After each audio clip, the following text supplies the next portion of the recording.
پاکستان جو ہے وہ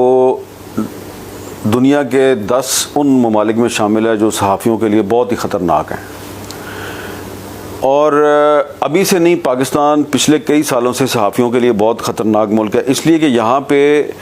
پریس فریڈم کے لیے ٹالرنس لیول لوگوں کا بہت کم ہے۔ یہاں پہ تو حکمران جماعتیں اپنے لیڈر کے قتل کی تحقیقات نہیں کر سکی، یہاں پہ تو حکمران جماعتیں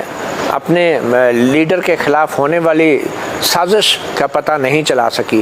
تو یہ کسی صحافی کے قتل یا اس پر ہونے والے حملے کی سازش کا یا اس کے اغوا یا اس پر تشدد کی سازش کا کیسے پتہ چلائیں گی؟ اور انفارچونیٹلی جو صحافی ہے ابھی پاکستان میں جتنے بھی پچھلے کچھ سالوں کے اندر بھی ایون جو قتل ہوئے ہیں صحافی، ان کی کوئی انویسٹیگیشن آپ کے سامنے نہیں آئی۔ کوئی ایک صحافی سوائے ڈینیل پرل کے، وہ بھی یہاں پہ فورن یعنی امریکن وہ جرنلسٹ تھا، تو اس کی یہاں پہ جب وہ مارا گیا تو اس کی کچھ فائنڈنگ سامنے آئیں یا اس کے جو لوگ ہیں ان کو سزا ہوئی ہے، جو بھی تھا وہ آپ کے سامنے ہے۔ ادروائز جتنے صحافی یہاں پہ مارے گئے ہیں وہ تاریک راہوں میں مارے گئے ہیں۔ پھر 2012 میں میری گاڑی کے نیچے بم لگا،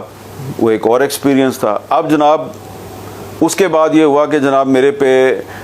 پہلے تو میرے ساتھ گارڈ چلتے تھے، اب اس کے بعد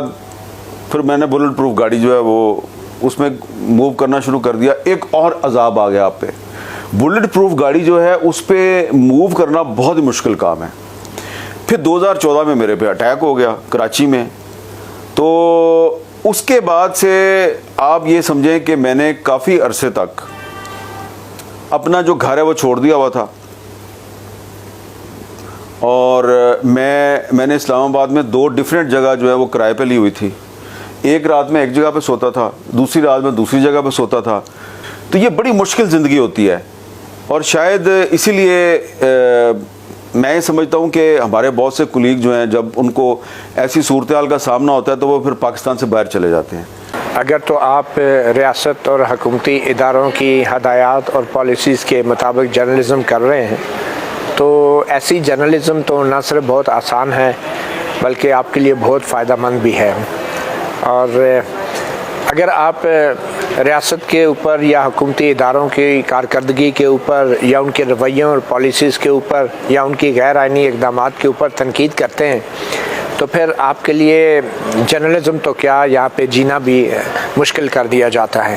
غداری کا مقدمہ بھی میں نے اور حامد میر صاحب نے برداشت کیا، جو پچھلے سال جولائی میں میرے اور ان کے خلاف جو ہے وہ گجرانوالہ میں درج ہوا۔ پھر جو مختلف تھریٹس تھے اور پھر مختلف